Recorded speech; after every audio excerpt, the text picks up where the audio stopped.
బీజేపీకి సంబంధించిన కొందరు పెద్ద వ్యక్తులు వచ్చి చెప్తున్నప్పుడు అర్థమైన విషయం. కాబట్టి విశేష వివరణలను తీసుకోవాలి. ఎక్కడి నుంచి మేము శృంగేరి పీఠం నుంచి ఫోన్ వచ్చింది, తర్వాత కాశీ క్షేత్రాల నుంచి ఫోన్లు వస్తున్నాయంటే మన హైందవత్వం చాలా గొప్పదని అర్థం. ఇలాంటి గొప్ప తత్వాన్ని మనందరం కాపాడుకోవాలి. చూడండి ఎంత చక్కగా బోనాలు తీసుకొని వచ్చారు ఆ మిత్రులు. వాళ్ళకి ఏ ఆలోచన, ఎంత ధర్మం మీద భక్తి శ్రద్ధలు ఉంటే చూడండి బోనం తీసుకొని ఇక్కడికి వచ్చారు. శ్రావణ మాసాల్లో ముఖ్యంగా ఈ రోజు ఏంటంటే శ్రావణ మంగళవారం, అంటే ఈ రోజు నుంచి ఆడపిల్లలు వాయినాలు తీసుకునే మహా కార్యక్రమం మొదలు, శ్రావణ శుక్రవారం నుంచి మొదలు. కాబట్టి ధర్మశాసనాలని మనం ముందుకు తీసుకెళ్ళాలి, ధర్మాన్ని కాపాడుకోవాలి. మీరందరూ కూడా ఈ రోజు ఎక్కడెక్కడి నుంచి వస్తున్న బోనాలన్నీ ముందుకు రావాలి. తెలంగాణ అధికారులందరికీ కూడా ఈ విశేష వివరణ తొందరగా అందాలి. కాబట్టి సాధువులందరం కూడా ఏకమయ్యాము. మిగతా సాధువులు కూడా వస్తున్నారు, చాలా మంది చాలా ప్రాంతాల నుంచి బయలుదేరారు. ఇప్పుడు చూడండి విగ్రహాన్ని తీయడం అనేది ముమ్మాటికి ఎప్పుడైనా సరే అశాస్త్రీయత. అది మనకి విగ్రహాలను తీసేది ఎక్కడా లేదు. మన విగ్రహాలని వేరే వేరే దేశస్తులు ధ్వంసం చేయడమే కానీ మనలో మనము ఐక్యతను లోపించే విధంగా ప్రవర్తించడం కొంచెం ఆలోచించాల్సిన విషయమే.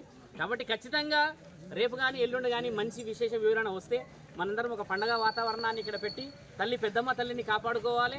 పెద్దమ్మకే ఈరోజు మనందరం ఇలాంటి ప్రమాదం తెస్తే మిగతా అమ్మలందరికీ మరి ఎలాంటి తేవాలి? అంటే గతంలో కూడా హిందూ దేవాలపైన దాడి జరిగినప్పుడు పిచ్చోడి చేసిండు అది దాన్ని కళ్ళబొల్లు చెప్పారు, కానీ ఇప్పుడు చూసుకున్నట్లే గవర్నమెంట్ అధికారులు చేస్తూ ఉన్నారు.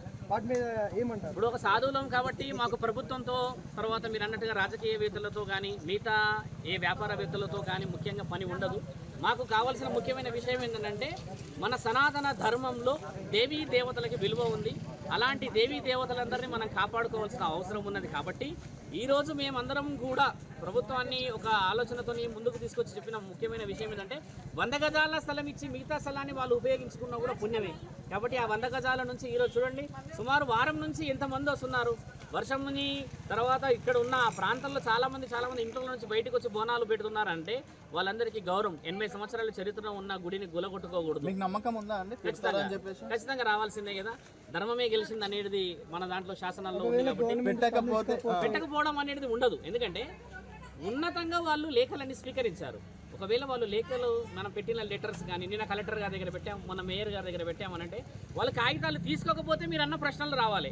కానీ వాళ్ళు కాగితాలు తీసుకొని విచారణ జరుపుతామన్నారు కదా. ఇప్పుడు ఈ రోజు కూడా మేము అక్కడ ఉన్న వ్యక్తులతో మాట్లాడినప్పుడు కలెక్టర్కు సంబంధించిన వాళ్ళు ఏమన్నారంటే వాళ్ళు 4 days టైం తీసుకున్నారు.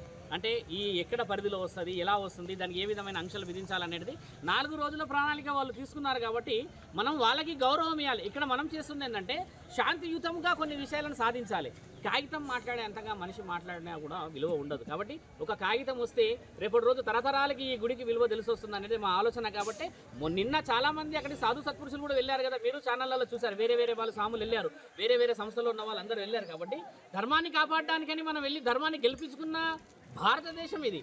మన దేశమే గెలిచింది, మన ధర్మమే గెలిచింది, మన సనాతన ధర్మమే గెలిచింది. కాబట్టి సాధువులందరూ ఏకమైన తర్వాత గుడి, తర్వాత మీరందరూ ఏకమైన తర్వాత భారతదేశంలో ఉన్న హిందువులందరూ ఒక విధంగా రావడం చేత ఈ విధంగా వచ్చిన గుడికి ఖచ్చితంగా పునరుద్ధరణ ప్రభుత్వం ఇవ్వాల్సిందే.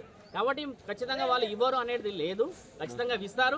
వాళ్ళు ఇవ్వకపోవడం అనేది కుదరదు. ఎందుకంటే మనం అడుగుతుంది ధర్మంగా అమ్మ గుడి అడుగుతున్నాం కదా, మన ఇల్లు అయితే అడుగుతలేం. కాబట్టి ప్రభుత్వం కూడా ఖచ్చితంగా వాళ్ళ మనసులో ఆ పెద్దమ్మ తల్లి మార్చి ఆ పరమశివుడి ఆజ్ఞను తీసుకొని ఈ గుడి ఆభరణ అంగరంగ వైభవంగా మనందరం రావాలి. సోదరులు చాలా మంది ఛానల్ వాళ్ళు చేయడం చేత చాలా మంది వస్తున్నారు. కాబట్టి మీ అందరికీ ప్రత్యేకమైన కృతజ్ఞతలు. ముఖ్యంగా ఈ రోజు అక్కడ బోనాన్ని సమర్పించిన ఆ కారణ జన్మల తల్లులకు కూడా నిండుగా సుభిక్షత సౌభాగ్యం రావాలని చెప్పేసి సాధు సంతులం అందరం కూడా ఒక పిలుపునిస్తున్నాం. స్వామి జై శ్రీరామ్, జై శ్రీరామ్, జై శ్రీరామ్.